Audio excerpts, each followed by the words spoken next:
Hi friends, welcome to Mokshi's education. ఈరోజు మనం 9th class remaining topic బయాలజీలో సెల్ చాప్టర్లోని రిమైనింగ్ సెల్ ఆర్గానెల్స్ను డిస్కస్ చేసుకుందాం. Next one is ribosome or ribosomes.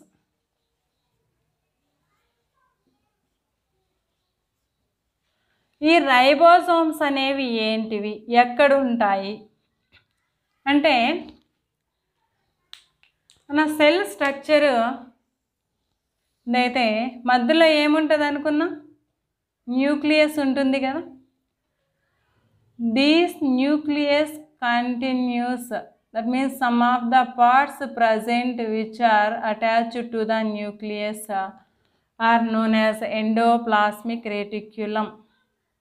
Okay, endoplasmic reticulum, and this endoplasmic reticulum is also two types now. Some of the endoplasmic reticulum contains on their surface some granule like structures. These granule like structures which are attached on the surface of endoplasmic reticulum is called as ribosomes. And also they are present inside of the cytoplasm also. Okay, these are ribosomes. Ribosomes are granule like structures. Okay, granule like structures. They are present in cytoplasm and along with the attachment of endoplasmic reticulum. So these are two types. Okay, two types ga untai. Ekkada untai? Attached to the endoplasmic reticulum and in free state. Free in cytoplasm.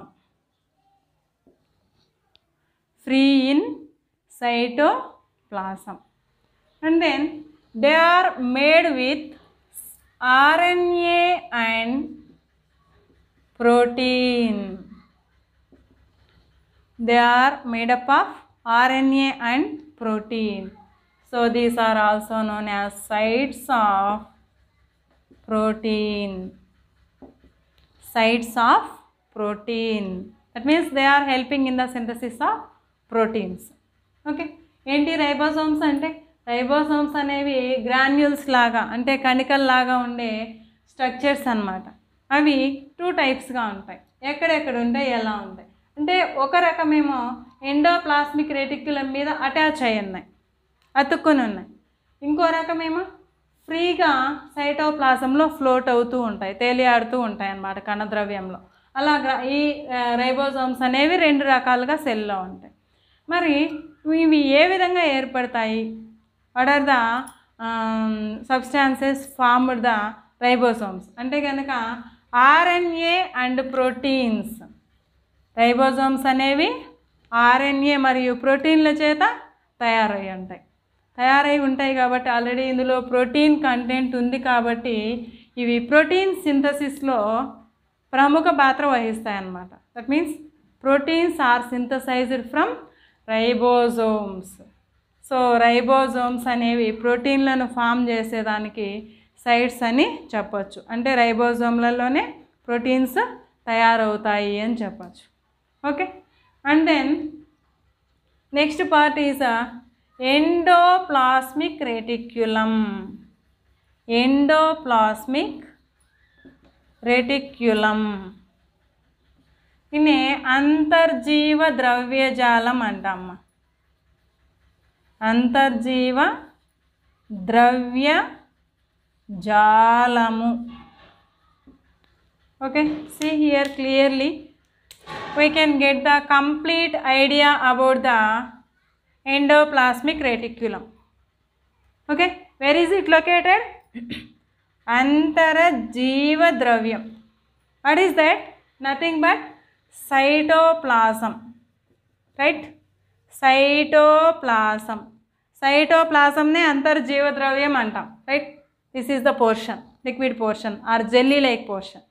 This jelly like portion only called as a plasmic substance. Plasmic substance.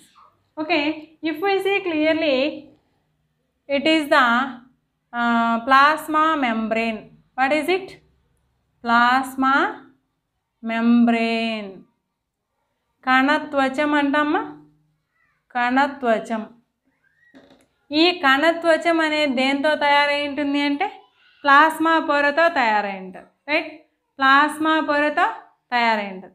మరి ఈ plasma పొరతో తయారైన కణత్వచం ఎలాగైతే స్ట్రక్చర్లో ఉంటుంది and క్యారెక్టర్లో ఉంటుందో, in same manner we can observe the endoplasmic reticulum also. That means it is similar to plasma membrane. It is similar to plasma membrane in structure and function also. And then this endoplasmic reticulum is spread all over the cytoplasm and it appears to be a reticulate structure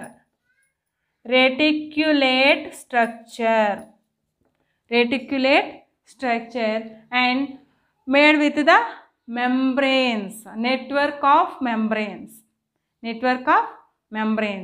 So it is appear as a reticulate.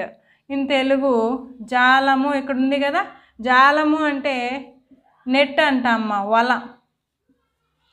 అవునా, ఆ వల లాగానే ఇక్కడ కూడా మనకి కనిపిస్తుంది ఈ అంతర్జీవ ద్రవ్యజాలం అనేది. And then this endoplasmic reticulum also help in the synthesis of proteins and lipids. Okay, how they are helping in the synthesis of proteins? Let us see. This endoplasmic reticulum also appears in two types. One of the type is containing the ribosomes. Okay, ribosomes. So containing the ribosomes leads to some sort of roughness on the surface of the endoplasmic reticulum. Due to that, it got the name of rough endoplasmic reticulum. And which endoplasmic reticulum does not contains the ribosomes? Its surface is appear as a smooth in nature. So it is also called as which does not contains the ribosomes.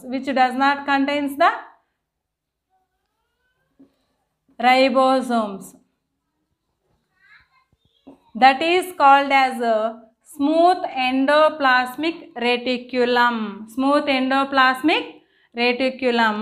So these are the two types in the endoplasmic reticulum. This rough endoplasmic reticulum contains the ribosomes. Ribosomes are the sites for proteins. So the endoplasmic reticulum also involved in the preparation of proteins. And then this smooth endoplasmic reticulum is help in the preparation of lipids. Along with that, fats. So the smooth endoplasmic reticulum is responsible to preparation of or synthesis of the lipids and fats. Okay, these are the substances prepared by the endoplasmic reticulum, and it can be seen like a reticulum in the cytoplasm. That means it occupies the overall area in the cytoplasm. That means it gives the wide area to the synthesis of proteins and lipids or fat molecules. What is the function of endoplasmic reticulum? What is the function? It is similar to the plasma membrane we discussed here. So whatever the function followed by the plasma membrane is completely belongs to the endoplasmic reticulum also. Okay, so The functions are also similar to the plasma membrane. Functions also similar to plasma membrane,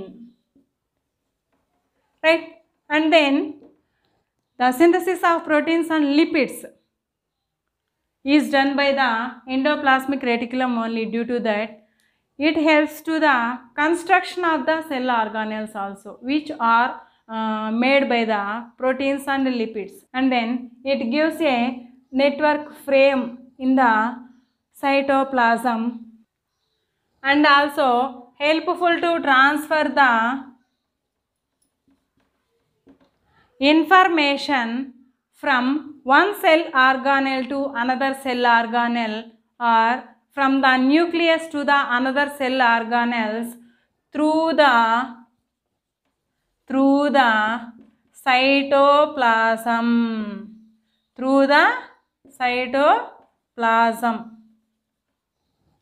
okay. And then the proteins and lipids also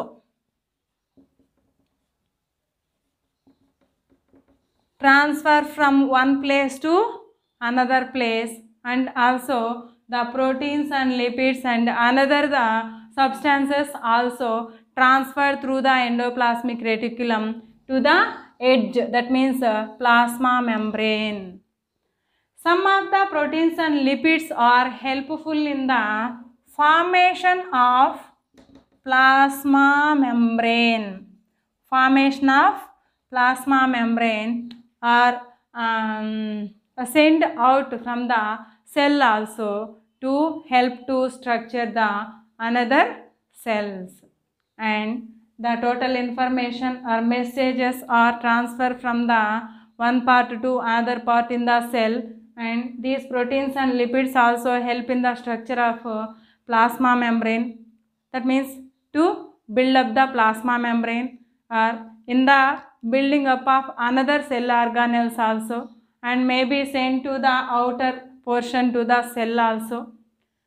And along with that, these cells which contains the endoplasmic reticulum as the cell organelle, it provides the surface area, more surface area to follows the different or several biochemical activities. These endoplasmic reticulum cells are help to the vertebrates. In vertebrates, liver cells has to perform the detoxifying of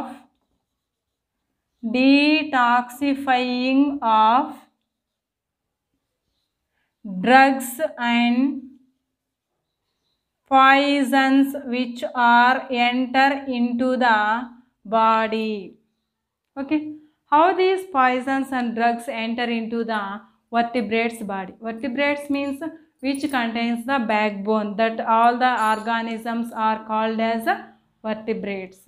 Okay, మరి vertebrates లో ఈ endoplasmic reticulum ఎలాంటి ఫంక్షన్ని follow అవుతుంది అంటే the liver cells has to involve in the detoxifying of these poisons and drugs.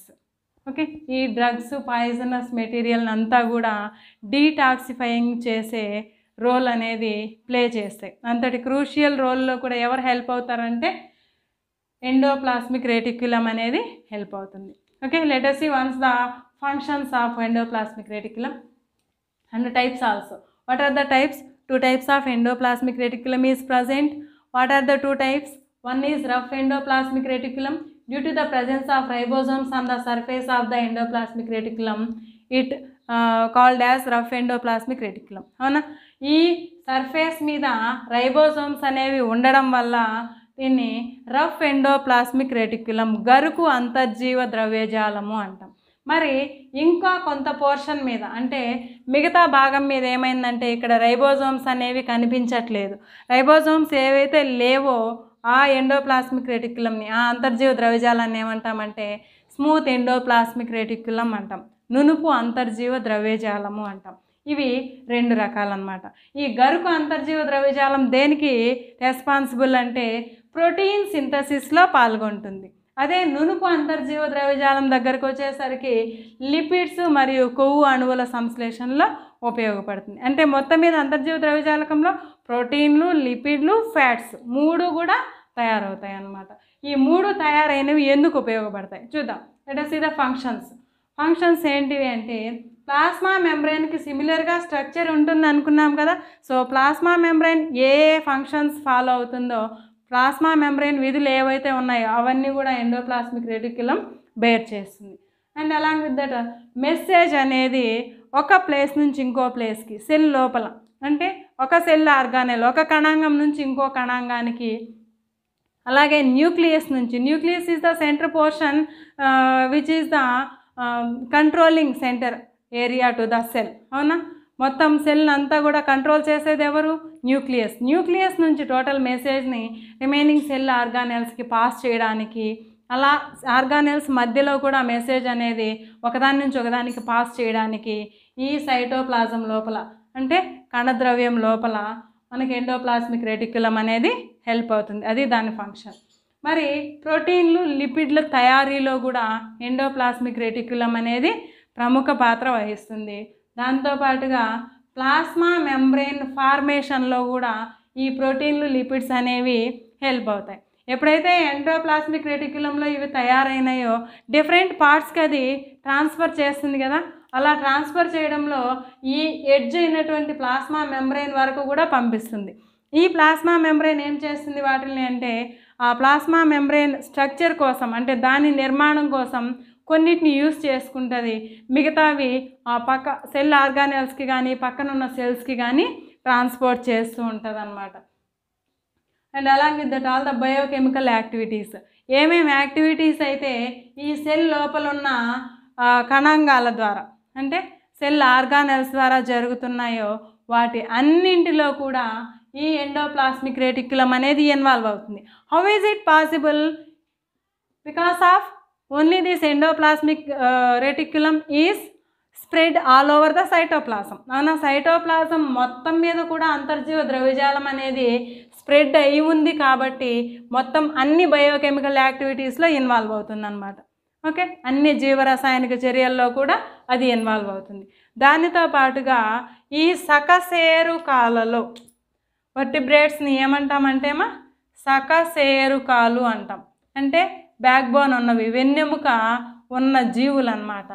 కశేరు దండము అంటామా వెన్నెముకని, కాబట్టి వెన్నెముక ఉన్న జీవులకి సకశేరుకాలు అనే పేరు వచ్చింది. వర్టిబ్రా అంటే వెన్నెముక, వర్టిబ్రా ఉన్నవి కాబట్టి వర్టిబ్రేట్స్ అని అంటాం వెన్నెముక ఉండే జీవుల్ని. మరి ఈ వర్టిబ్రేట్స్లో ఈ లివర్ సెల్స్ అనేవి, అంటే కాలేయ కణాలు అనేవి మన శరీరంలో ఉన్న విష పదార్థాలని తొలగించడానికి హెల్ప్ అవుతాయి అంటాం.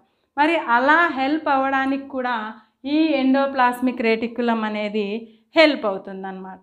అంటే డీటాక్సిఫై చేయడంలో ఇంపార్టెంట్ రోల్ని ప్లే చేస్తుంది. మరి లివర్ సెల్స్ ఎలా చేస్తున్నాయి డీటాక్సిఫైయింగ్ అంటే ద ప్రాసెస్ ఆఫ్ డైజెషన్లో ఏమవుతుందంటే ఒక్కొక్క ఆర్గాన్ నుంచి ఒక్కొక్క ఎంజైమ్ అనేది డైజెస్టివ్ జ్యూసెస్ అనేవి సెక్రీడ్ అవుతాయి వర్టిబ్రేట్స్లో. మరి ఇక్కడ డైజెషన్లో ఏమైతే స్టమక్ నుంచి HCl రిలీజ్ అవుతుంది, it helps to kill the germs in the food material. మరి దాంతోపాటుగా HClతో పాటుగా ఏమవుతుంది లివర్ నుంచి, పాన్క్రియాస్ నుంచి ఒక్కొక్క దాని నుంచి ఒక్కొక్క జ్యూస్ అనేది సెక్రీడ్ అవుతుంది కదా. ఈ లివర్ నుంచి ఏమి సెక్రీడ్ అవుతాయి అంటే లివర్ నుంచి బైల్ జ్యూసెస్ వస్తాయి కదా. ఈ బైల్ జ్యూసెస్ అనేవి ఏం చేస్తాయంటే ఈ బైల్ జ్యూసెస్ అనేవి ఫుడ్ మెటీరియల్లో ఏమైనా టాక్సిక్ మెటీరియల్స్ ఉన్నా, ఇంకా ఎక్స్ట్రా డ్రగ్స్ ఉన్నా అవి డీటాక్సిఫై చేయడంలో హెల్ప్ అవుతాయి. అందుకే ఎక్కువ డ్రగ్స్ తీసుకునే వాళ్ళు, ఆల్కహాలిక్స్లో తొందరగా లివర్ అనేది పాడైపోతుంది. And also one more thing, non veg బాగా తినేవాళ్ళు ఎవరైతే ఉన్నారో వాళ్ళలో కూడా హెవీ అమౌంట్ ఆఫ్ ప్రోటీన్స్ అనేవి బాడీలోకి ఎంటర్ అవుతాయి. అందులో ఆ ప్రోటీన్స్ తిన్న ఫుడ్ మెటీరియల్ నుంచి డివైడ్ చేయడంలో కూడా మెయిన్ రోల్ ప్లే చేసేది లివరే అన్నమాట. అంటే ఎక్కువగా నాన్ వెజ్ తినే వాళ్ళలో కూడా ఈ లివర్ అనేది ఎక్కువ ఫంక్షన్ చేయాల్సి వస్తుంది కాబట్టి ఆ లివర్కి ఎక్కువ స్ట్రెస్ ఉంటుంది అన్నమాట. ఓకే, సో ఈ ఆల్కహాలిక్స్ కానీ ఈ డ్రగ్స్ తీసుకునే వాళ్ళకి కానీ ఇంకా ఈ ఎక్కువ నాన్ వెజ్ తినే వాళ్ళకి కానీ ఆ లివర్ అనేది ఎక్కువగా వర్క్ చేయాల్సి ఉంటుంది. Okay, so we have to take the average food material. అవునా, యావరేజ్గా తీసుకోవడం అనేది బెస్ట్ అనమాట. ఎందుకంటే లివర్కి ఎక్కువ స్ట్రెస్ ఇస్తే కొన్ని రోజుల తర్వాత అది వర్క్ చేయలేని పొజిషన్కి వెళ్ళిపోవచ్చు. And one more thing, drugs తీసుకునే వాళ్ళే కాకుండా నార్మల్ పీపుల్కి కూడా ఈ డ్రగ్స్ని డీటాక్సిఫై చేయాల్సిన అవసరం లివర్ సెల్స్కి ఉంటుంది. What is the reason there? The persons who are using the heavy medicine for the life long for some diseases. అవునా, కొన్ని డిసీజెస్కి సంబంధించి ఈ యాంటీబయాటిక్స్ అని కానీ కొన్ని డిఫరెంట్ డ్రగ్స్ కానీ ఎక్కువ కాలం అంటే లైఫ్ లాంగ్ వాడాల్సి వచ్చిన పరిస్థితి ఉన్నప్పుడు, అలాంటి కొన్ని క్యాన్సర్ పేషెంట్స్ కానీ అలాంటి కొంచెం సివియర్ డిసీజెస్కి మెడిసిన్లో ఖచ్చితంగా డ్రగ్స్ యూసేజ్ అనేది ఉంటుంది. మరి ఆ డ్రగ్స్ కలిగిన మెడిసిన్ ఎక్కువగా వాడడం వల్ల ఏమవుతుందంటే వాళ్ళ లివర్ కూడా తొందరగా చెడిపోయే ప్రమాదం ఉంది. సో ఈ అన్నిటి నుంచి కొంచెం అవాయిడ్ చేయాలన్నా కూడా మనం కొంచెం ఫుడ్ తీసుకునే టైంలో జాగ్రత్తలు తీసుకోవడం అనేది నెసెసరీ అన్నమాట. హెవీ అమౌంట్ ఆఫ్ ఫుడ్ తీసుకోకుండా హెవీ ప్రోటీన్ కంటెంట్ ఉన్న ఫుడ్ తీసుకోకపోవడం బెస్ట్. అండ్ ఆల్కహాల్స్ డ్రగ్స్ తీసుకునే వాళ్ళైతే వాళ్ళు మినిమైజ్ చేసుకోవడం అనేది నెసెసరీ. అండ్ ఎక్కువగా తీసుకున్న వాళ్ళకి లివర్ క్యాన్సర్ అనేది వచ్చింది అని మనం అక్కడక్కడ న్యూస్లో వింటుంటాం. Okay, what is the responsible for that? What is the reason for that? అదే ఆ తీసుకున్న ఆల్కహాల్ని డీటాక్సిఫై చేయడానికి మన బాడీలో ఉన్న ఏకైక ఆర్గాన్ లివర్ అన్నమాట. అలా డీటాక్సిఫై చేయకపోతే మన బాడీలో అది చాలా ప్రాబ్లమ్స్ని క్రియేట్ చేస్తుంది. So heavy amount of alcohol తీసుకోవడం వల్ల లివర్ అనేది ఫంక్షన్ హెవీగా చేస్తుంది. Due to that the liver can fails to do the work అని. అంతే కదా, మనకైనా ఒక మెషిన్ ఉంది, అది ఎంత పాసిబిలిటీ ఉందో అంతవరకు చేయించుకుంటే కొన్ని రోజుల వరకు సర్వైవ్ అవుతుంది. అలా కాకుండా if suppose the mixer grinder, ఇంట్లో ఉన్న మిక్సర్ గ్రైండర్నే తీసుకున్నాం, హెవీ లోడ్ వేసినామంటే ఏమవుతుంది, కొన్ని రోజులకే అది పాడైపోతుంది అన్నమాట. అలా ఈ లివర్ కూడా హెవీ లోడ్ పెట్టడం వల్ల తొందరగా డ్యామేజ్ అయ్యే ఛాన్స్ ఉంది. So we have to take care of that also. Okay మా, this is about the endoplasmic reticulum. Let us stop now, and in next class we can discuss about the remaining cell organelles like Golgi apparatus and lysosomes and vacuoles. Okay, thanks for watching.